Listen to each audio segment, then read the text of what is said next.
Salut à tous, on est parti pour voir 4 signes qu'un joueur te bluffe. Tout simplement, tu vas voir, ça s'applique beaucoup pour les spin and go évidemment, même si ça fonctionne pour tous les joueurs de poker. Donc n'hésite pas à rester, même si tu as envie de progresser juste au poker dans une autre discipline comme les MTT ou le cash game. Alors on est parti pour voir ça. Déjà, le premier conseil et la première situation, c'est quand un reg te check raise sur un board à doublette. Alors, je vais te montrer un exemple tout bête, comme ça tu vas mieux comprendre. Déjà, il faut comprendre ce que c'est un board à doublette. Tu vas le voir, je t'en ai proposé un avec 9, 9, 3. En fait, simplement parce qu'il y a deux fois la même carte, deux fois le 9, donc c'est un board à doublette aussi simplement que ça.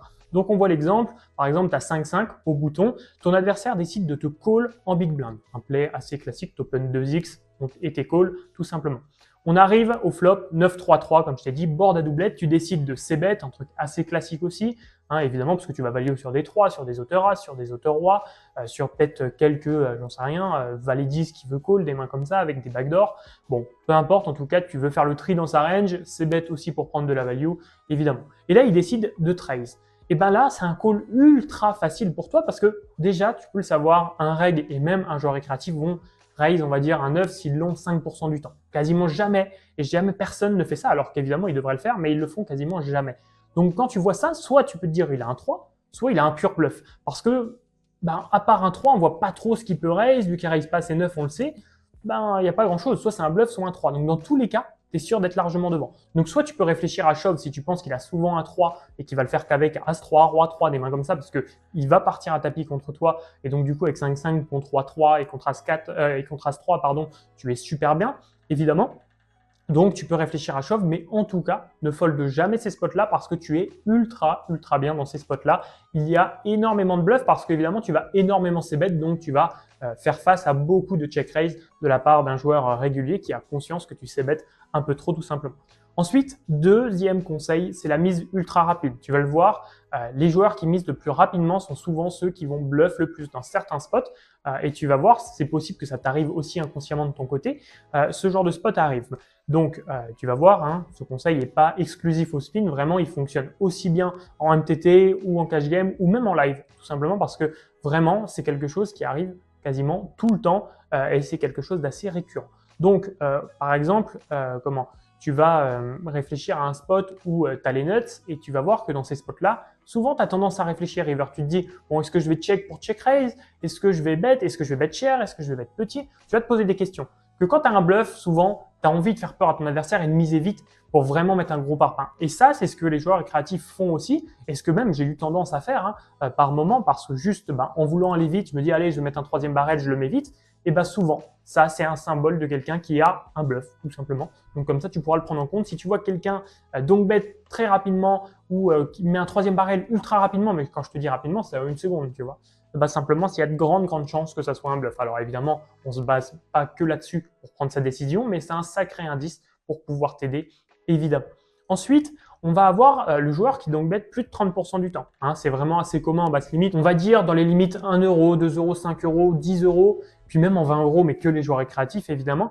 Dans ces limites-là, tu auras plein de joueurs tout le temps agressifs qui vont donc bet plus de 30% du temps. Tu vas le remarquer. Alors évidemment, plus tu montes les limites, plus c'est rare parce que les joueurs sont un peu plus carte-monnaie quand on monte, tout simplement. Mais dans les 1 euro, les 2 euros et même les 25 centimes et les 50 centimes, c'est la jungle un petit peu. Et vraiment, c'est là que tu vas en retrouver beaucoup. Donc vraiment, face à cette situation-là, n'hésite pas à call avec presque toute ta range. Ça, c'est ce que dit la GTO quand on regarde par rapport à une adaptation. En fait, quand on cherche l'adaptation à ce qu'il faut faire vs quelqu'un qui donc bet beaucoup, elle va nous dire de call beaucoup et de raise un tout petit peu. Alors toi, tu adaptes ça comme tu veux, mais ce qui est important, c'est de pas trop fold. Si tu fais trop de fold, en fait, ça va devenir un bon exploit. En fait, il va faire une erreur, mais qui va se transformer en exploit si tu fold trop.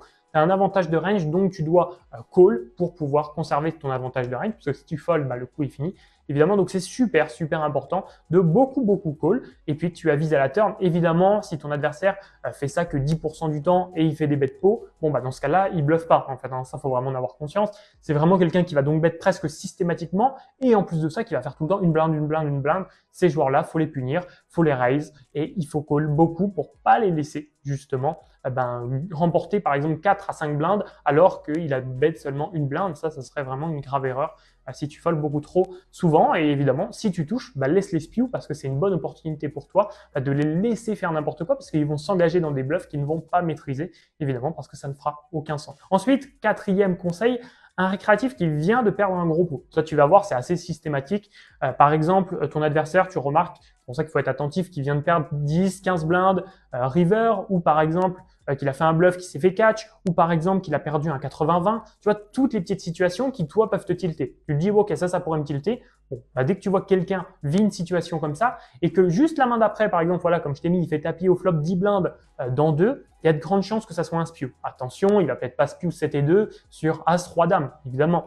Mais par exemple, il est capable de shove, par exemple, je sais pas, Dame 7 sur As, Roi, Dame. Donc tu vas devoir call un peu plus et donc tu dois être très attentif à ça pour essayer d'exploiter dans ces moments-là justement leur faille et leur faille mentale, hein, parce que évidemment c'est tout bénéf pour toi parce que c'est des moments où tu vas pouvoir gagner beaucoup de jetons parce que juste ils vont te faire une énorme livraison lorsqu'ils sont entiers. Donc ça c'est très important de repérer ces spots-là parce que ça arrive très régulièrement jusqu'aux 5 euros. En 10 euros ça arrive un peu moins régulièrement mais ça arrive aussi, donc soyez très prudents là-dessus.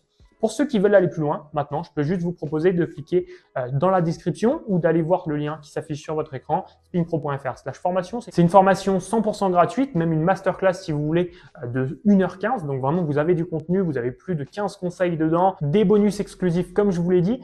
Et évidemment, je joue aussi un spin à 50 euros. Donc ça vaut le coup d'aller voir ça pour progresser. N'hésitez pas à aller checker la description. Vous pouvez aussi réserver 30 minutes de coaching 100% gratuite avec moi. Évidemment, tout ça est réservé uniquement aux joueurs motivés qui ont envie de progresser. Donc si vous avez envie, je vous laisse aller voir ça. Pour les autres, je vous dis à plus dans une nouvelle vidéo. J'espère que cette vidéo vous a aidé et n'hésitez pas à mettre un petit commentaire et un like. On se dit à plus.